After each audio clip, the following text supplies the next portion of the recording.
2 days before the wedding, the humidity in Savannah was already clinging to the windows of my apartment like a silent warning. I had the ceiling fan on high, hoping the noise would drown out the silence that had been settling for 48 hours.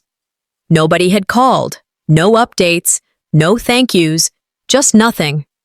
I stared at the email thread labeled Callista's Wedding, opened it again even though I knew there wasn't anything new. I had put months into planning this wedding, running numbers, double-checking contracts, organizing the venue walkthroughs. I wasn't the maid of honor, but I was the one who made sure the place had a wheelchair-accessible ramp that didn't look like a construction site. From my end, I did it all because I wanted my sister to have her dream day. From their end, it was like I was just a line item in the budget, until the invoice was paid. I called Leora. She picked up on the second ring. "Hey, you heard anything about rehearsal tonight?" I asked, trying to sound casual. There was a pause. "Wait, they didn't tell you?" "Tell me what?" "They said you weren't needed."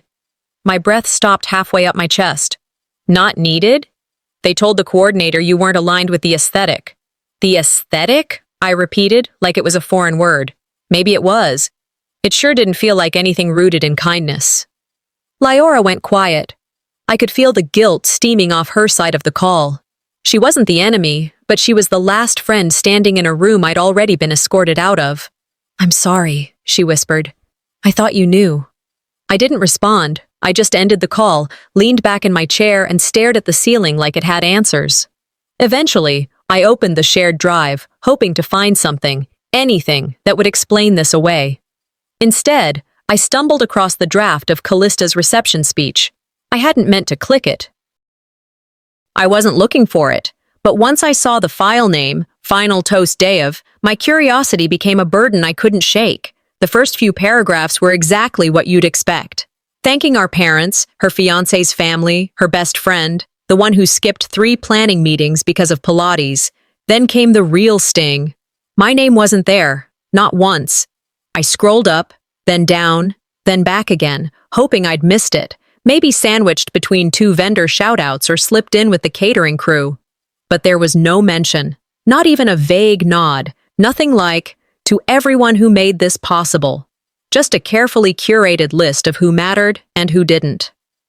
I sat back, eyes burning but dry. You can handle being invisible at the table. You learn to live with that. But being erased from the story, that's a different kind of cruelty. I remembered Christmas 4 years ago. A small gathering Callista hosted when she first moved to Charleston. She introduced me to her colleagues as, "My sister, she works remote stuff. I forget what exactly." It wasn't the first time she'd downplayed me. It just never hurt as deeply as it did now, standing in contrast to all I'd done for her this year. I closed the file, leaned forward, and tried to steady my breathing. There was no loud anger, no smashed glass, no sobbing into my sleeves, just the hollow kind of ache that settles behind your ribs and waits. That's when my phone rang. Unknown number. I hesitated. Something in me already knew. "Miss Vale?" The voice was soft, strained. "This is Amanda, from Evermore Weddings. I'm calling on behalf of the Henderson Thorne party." "Yes?" I said, though my voice felt miles away. "I've been asked to notify you that your attendance at the wedding has been reconsidered." The room didn't spin. It simply paused. "Excuse me?" I asked, though I had heard her clearly. "There were some concerns expressed," she continued gently. "They've decided to remove you from the guest list." She stopped talking, as if hoping I'd fill the silence. I didn't. After a beat, she added, "I'm truly sorry. They've asked us to remove you from the guest list entirely." I sat in my kitchen long after the call ended, the afternoon sun baking the linoleum through half-open blinds. My coffee had gone cold, untouched. I hadn't moved, not really, just blinked and let the silence crawl over me. There was no screaming, no falling to the floor. When they don't want to argue with you, they remove you instead. I reached for my phone and typed the shortest email I've ever sent to a wedding planner. "Understood? Thank you for the notice." That was it. Then I opened the wedding website. My name was still on the guest list, Zara Vale, seated at table 18. But something looked off. I clicked to see the full table arrangement, and there it was. Jenna Vale, dietary aid. Table 18 was squeezed into a corner near the service hallway next to the staff break area. I stared at it, then clicked the screenshot shortcut. Not one, but 3 captures. I emailed them to myself just in case. I waited a few minutes, refreshed the page, hoping it was some admin error. It wasn't. I sent a message through the site asking for clarification. No one responded. You don't accidentally demote someone in their own family, I whispered aloud. The smell of the kitchen, old lemon-scented cleaner, suddenly nauseated me. I pushed away from the table and stood by the sink, trying to steady my breath. It wasn't the first time something like this had happened. A week earlier, during the rehearsal dinner, I had been seated outside, literally. The overflow table had been placed just beside the dumpster enclosure, a long fold-out covered in a tablecloth that flapped in the wind. I was wearing a navy wrap dress, tasteful, neutral, apparently too neutral. One of the event vendors had approached with a tray of cocktails, hesitated, and asked, "Are you with catering?" I glanced up, blinked, and replied, "Not anymore." He looked embarrassed. I wasn't. Because you get good at hiding humiliation. It's the one skill they never notice you've mastered. That night, I had laughed it off with Leora, pretending it was just another awkward mistake. But it had stuck, lodged itself beneath my ribcage like a shard of glass I couldn't shake loose. Back at the sink, I dried my hands on a dish towel and called Leora. She answered immediately. "What's going on?" she asked. "I'm off the guest list," I said. "What? No, you're not?" I just got the call from Amanda at Evermore. Apparently, someone, multiple someones, asked them to remove me. There was a long pause. "Zaira," she began, her voice faltering. "Do you think they're embarrassed by your condition?" I closed my eyes. "I think they didn't want me to be seen," I said, my tone level. "That's worse." I didn't wait for her response. I thanked her, told her not to worry, and ended the call. Then I sat down with my laptop and opened a fresh folder. Callista, Wedding. Inside, I created subfolders labeled emails, photos, receipts, screenshots. Because I wasn't going to cry. I was going to document. This wasn't about being left out anymore. It wasn't even about the money or the months I'd spent helping plan the event. This was about erasure, intentional, practiced, and cruelly polite, and I don't let people do that. The next morning, I opened my eyes before the sun had fully risen, before the heat began pressing its weight into the windows. The fan in the corner of my room hummed like it had something to say. I didn't bother with breakfast. My body wasn't interested in food. It just wanted answers. I sat down with my laptop, scrolled mindlessly through emails at first, then habit took over. I clicked on Instagram, something I usually avoided when I didn't feel socially capable, but something pulled me there today, like a splinter I couldn't stop picking at. The first image on the wedding hashtag was a carousel. 5 photos.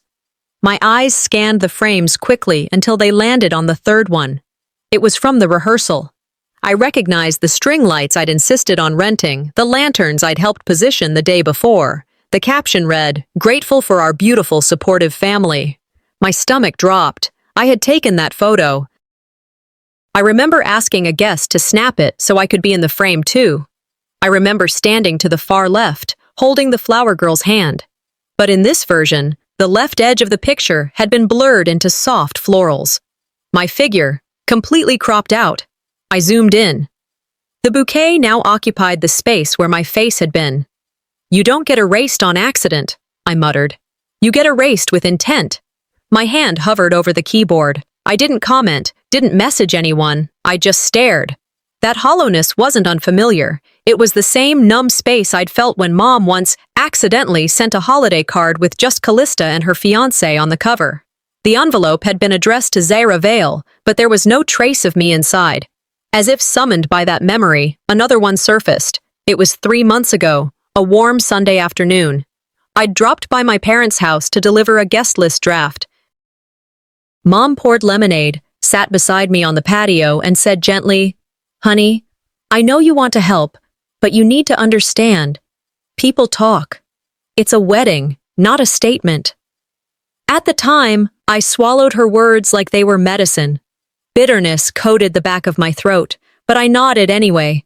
I told myself she was trying to protect me, from stares, from whispers, from discomfort. But now, clarity sat down beside me like an old friend. When they silence you kindly, it's still silencing. I reached for my phone and dialed her number. A part of me, the naive part still clinging to old photographs and childhood hugs, hoped she'd pick up, would say it was all a mistake, a terrible miscommunication. The call rang once, then again. Voicemail. No surprise. A few minutes later, my phone buzzed. One new message. Sweetheart, we don't want drama. Just peace, okay? Peace. They always use that word like it's synonymous with quiet. But peace isn't the absence of noise, it's the presence of truth. What they really meant was, stay silent so we don't look bad. I placed the phone face down on the table. Then I stood, walked to the desk in the corner of my apartment, and opened a new folder on my desktop. I titled it Erasure Log, Evidence. Inside, I started saving screenshots, the cropped Instagram post, the Jenna Vale, dietary aid, seating chart, the emails, the voicemail recordings, the text from Amanda. Every piece of this story would be documented, not to burn them down, but to remind myself I wasn't crazy, wasn't overreacting, wasn't imagining this, because this wasn't just one picture. They didn't crop me out of one photo, they cropped me out of the family. Night fell before I even realized I hadn't eaten all day. The kitchen light flickered slightly above me as I stood, arms crossed, staring at my refrigerator like it might give me some kind of answer. There was food. I just couldn't stomach any of it. Instead, I grabbed a legal pad from the drawer and sat down at the dining table. At the top, I scribbled a title in block letters. Proof that I existed. Underneath, I began a list. Not in any particular order, just as the memories came. Coordinated vendor schedules for the wedding day, reviewed contract for venue deposit, paid $1,200 for bridal suite decor upgrades, suggested inclusion of elder-accessible seating, consulted on the song list, even though they ignored half of it, ordered signature cocktail samples, picked up Callista's dress for her third fitting when she had food poisoning, paid for the love seat set on the gift registry. I paused on that last one. Something nagged at me. I pulled out my phone and texted Lyora. Did Callista mention who gave her the ivory love seat set? Her reply came quickly. She thanked Eliza at the shower. Why? I didn't respond. Instead, I opened the wedding video clips saved to my drive. There it was, Callista, standing under the decorative arch I helped design, holding a champagne glass. And a huge thank you to my cousin Eliza, who gifted us the most gorgeous living room set, exactly what we wanted for the new house. My jaw tightened. I called Eliza. It rang 3 times before she answered, her voice chipper at first. Zaira? Hey, everything okay? Eliza, quick question. That love seat set Callista thanked you for, was that actually from you? A pause. Your mom asked me to put my name on it, she said, hesitating. She said it would look better to keep gifts within the immediate family line. I didn't think you'd mind. I thought you didn't want your name on things. I paid for it, Eliza. I know, I'm sorry. Your mom insisted, and I didn't want to cause a thing. There it was again, that phrase, cause a thing. I didn't yell. I didn't scold. My voice dropped, calm but cutting. And no one thought I'd notice? She didn't answer. She didn't have to. I ended the call and stared at the legal pad again. I didn't cross off the love seat. I circled it in red ink. Later that evening, I clicked into an old group chat from early in the planning stages, Thorn Wedding Ops. I'd been quietly removed from it a week ago, but the archive still sat in my app. I scrolled, found it. Avalon, my mother, had written, I love Zaira, but she's so emotionally delicate. If something triggers her at the wedding, it'll overshadow Callista's big day.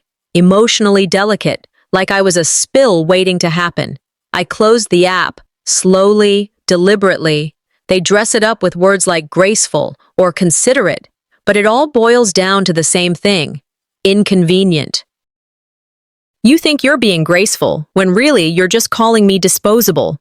I opened my email. To Avalon Thorne. CC, Remy Thorne. Subject, clarity, body. I've stayed quiet. I've stayed helpful. But silence is not consent. I know what's happening, and it's deliberate. You've rewritten me out of this story. Consider this my correction. I hit send. No bounce back. But no reply either. No read receipt. No ellipses. Just digital air. Silence again. And this time, it confirmed everything. I got up, walked to the storage closet, reached behind the box of seasonal decorations, and pulled out a manila folder labeled Financial Contributions. I added the latest receipts. Then I placed a small USB drive inside and resealed it. If they won't listen to me, they'll have to answer to someone else. The sun hadn't fully risen when I sat in my robe, legs folded on the couch, laptop untouched on the coffee table. Savannah's early light spilled through the sheer curtains, painting soft lines across the floor. The air was still, but inside me, nothing was. I hadn't heard from my parents. No call, no response to the email I sent the night before, no read receipt, just silence. I picked up my phone and opened my voice memo app. Note to self, I whispered, you don't need their reply to validate the truth. I paused, then added, you gave them chances. What they did with them is not on you anymore. The alert popped up just as I placed the phone down. A banking notification, transaction summary. I opened it, blinking as I read the words. Remaining balance, $63.20. My breath caught, not in panic, but in rage that sat cold and clean in my stomach.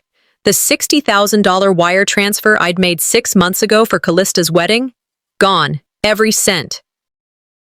Venue, catering, photography, probably even the monogrammed napkins she'd obsessed over. No thank you, no acknowledgement, just removal. I didn't wait. I called her. Zara?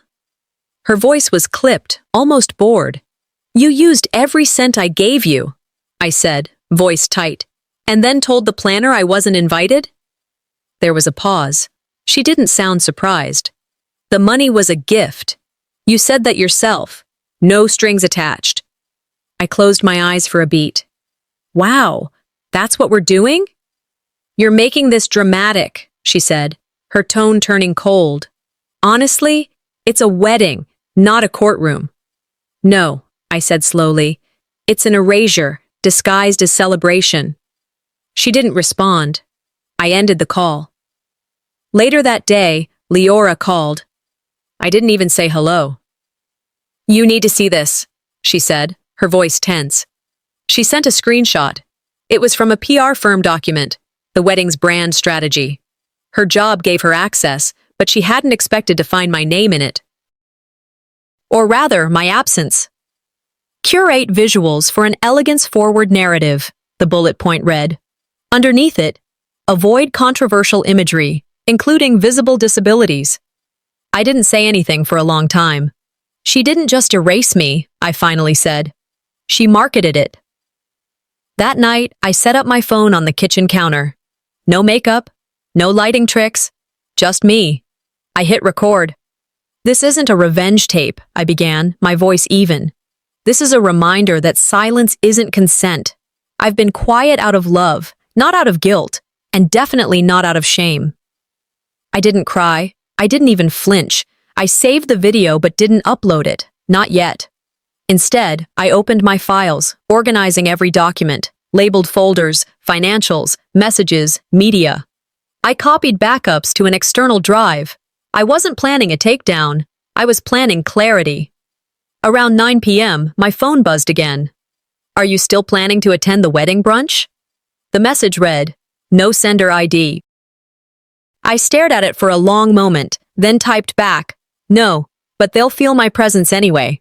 I spent the better part of that morning at my dining table, not eating, just building. Manila folders stretched out across the surface like battleground maps, each one labeled in black marker.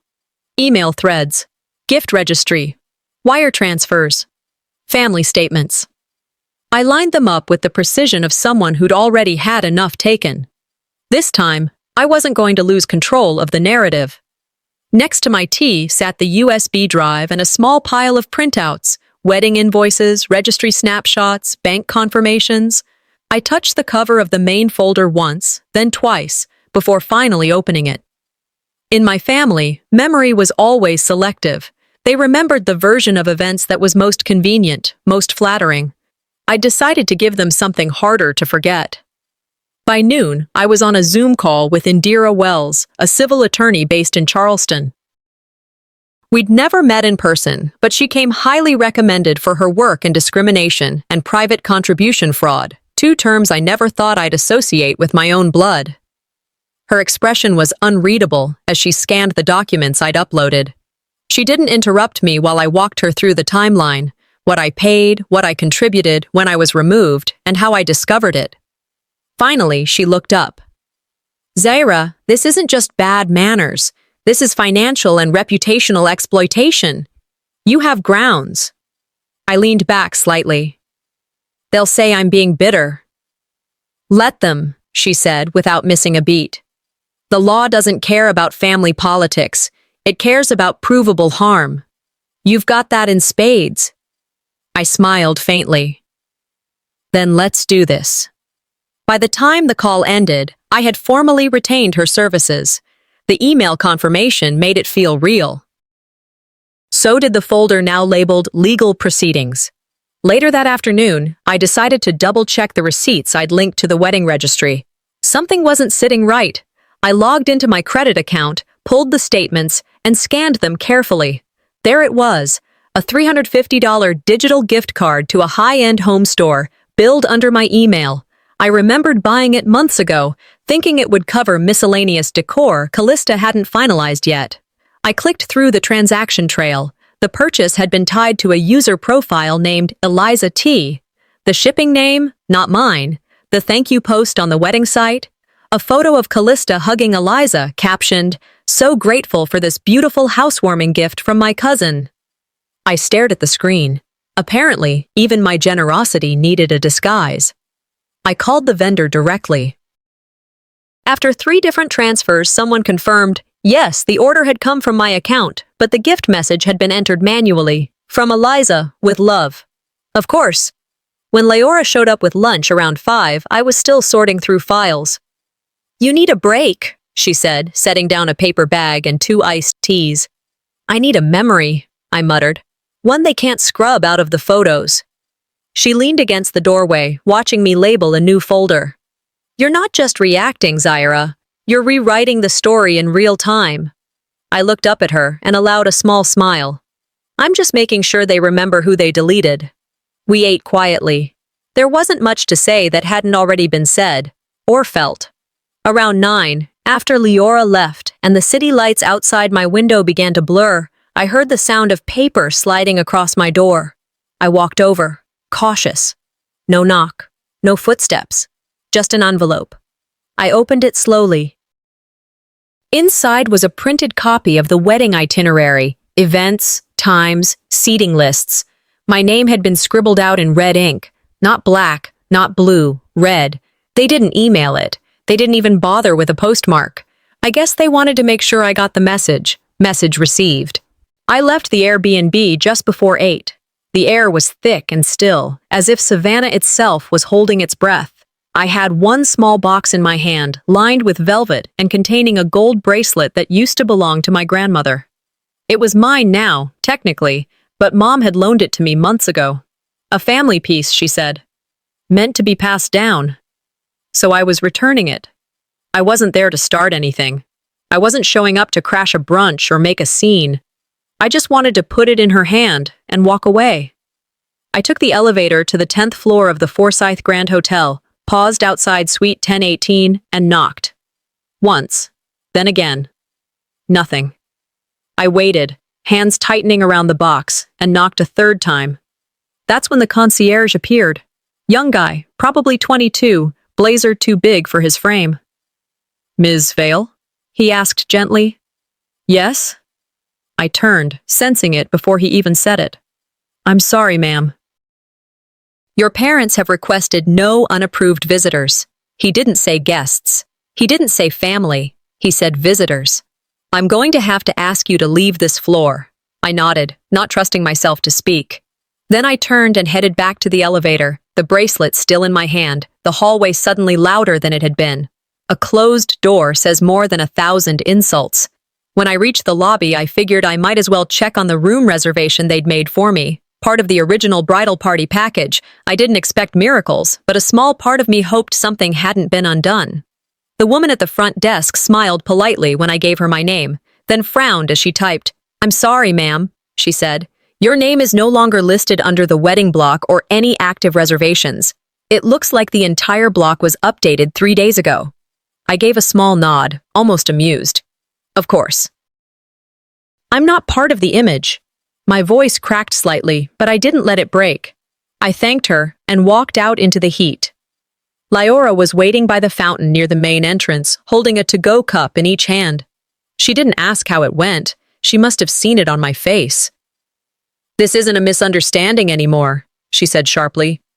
"This is a purge." I took the coffee, nodded once. "I'm not staying. Not here." "My place is open," she offered. "You know that." "I know," I said softly, "but this needs to be mine now." I booked another Airbnb downtown before we even left the hotel grounds. Clean, quiet, no reminders of them in the walls. I forwarded the hotel documentation to Indira within the hour. They closed the door. I opened a file. By late afternoon, I was back at the table, folders spread out in color-coded precision.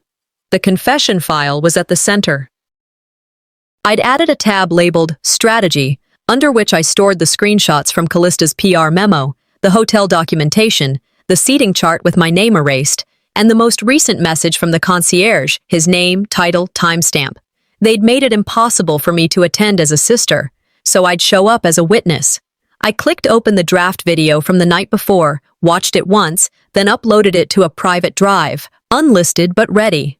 That evening, while I was going over the timeline for the 5th time, my phone buzzed. A simple push notification.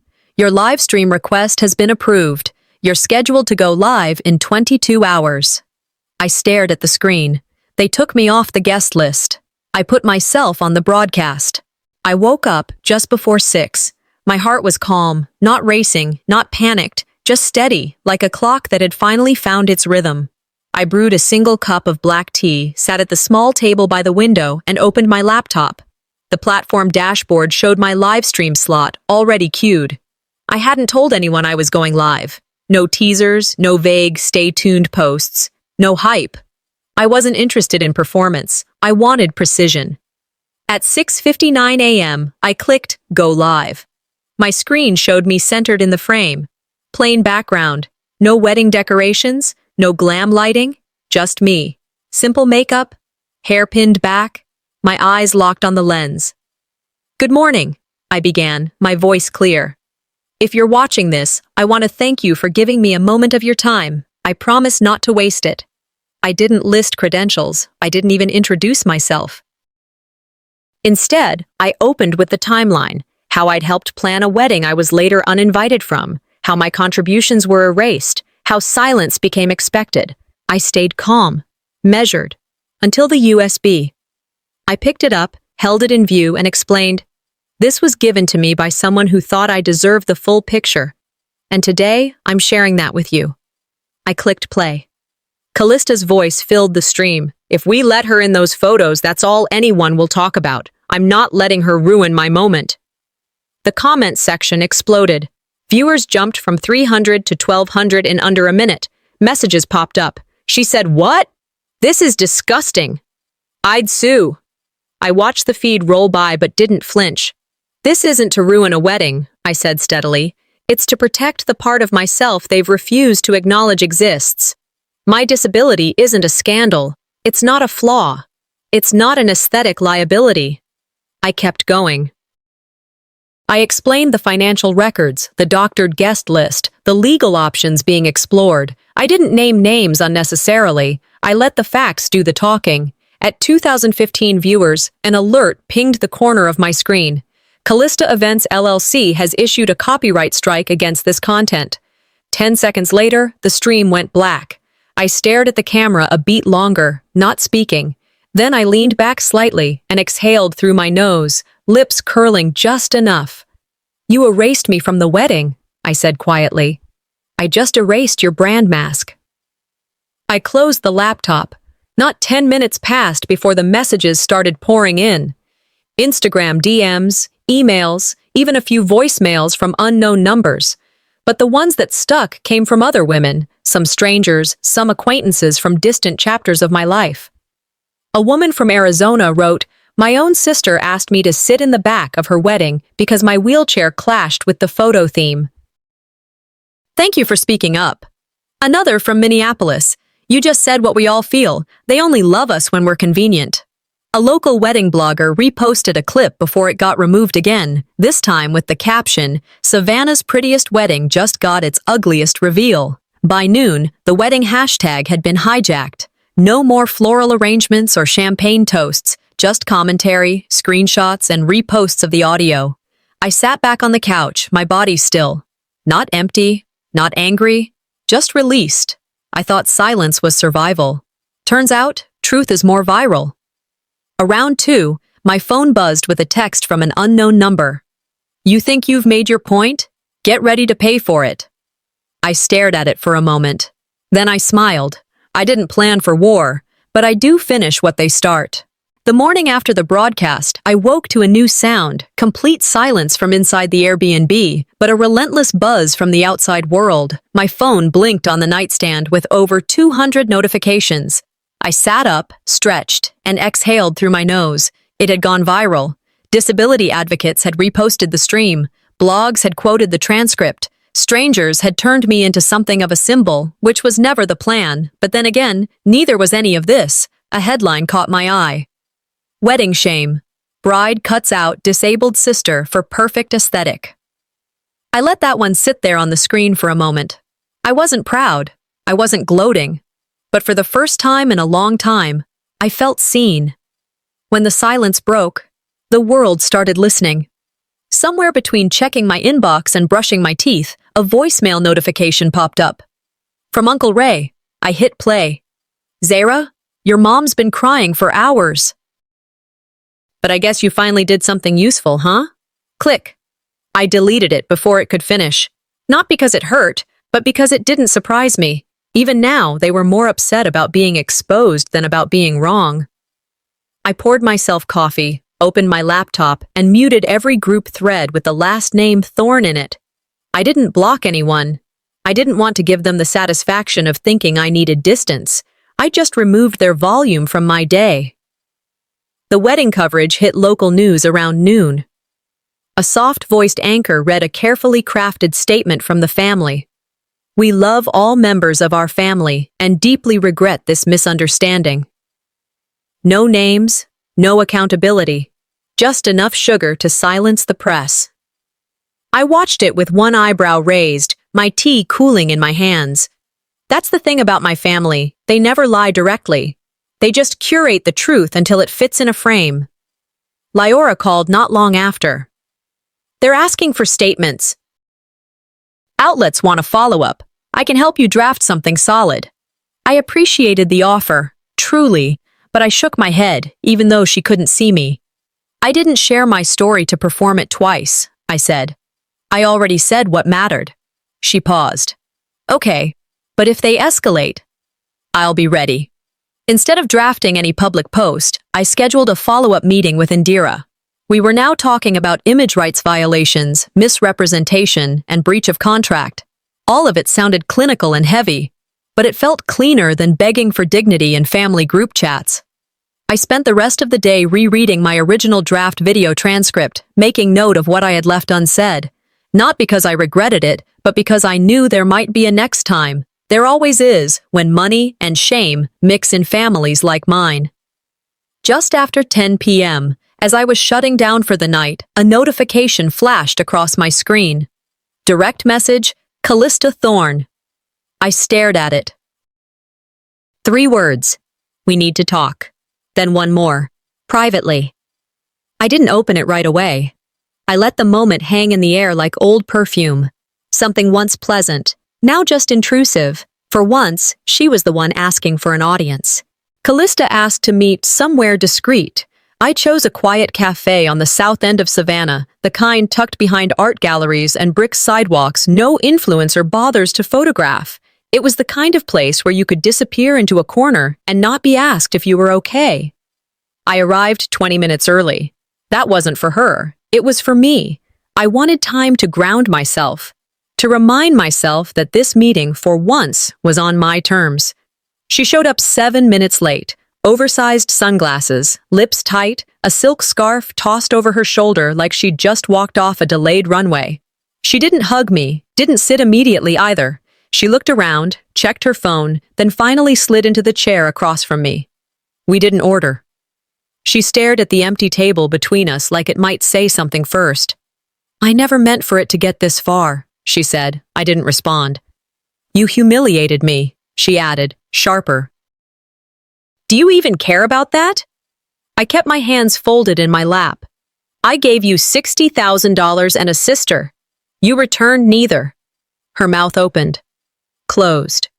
I reached into my bag and pulled out a manila folder. Thin, deliberate. I placed it between us. Inside was the printed notice of the lawsuit I'd filed 3 days ago. She blinked, frozen for the first time in years. You're really going through with this? She asked, voice breaking just enough to expose the mask. I told you, I said, my tone steady. This was never just about a wedding. She stared at the folder, but didn't touch it.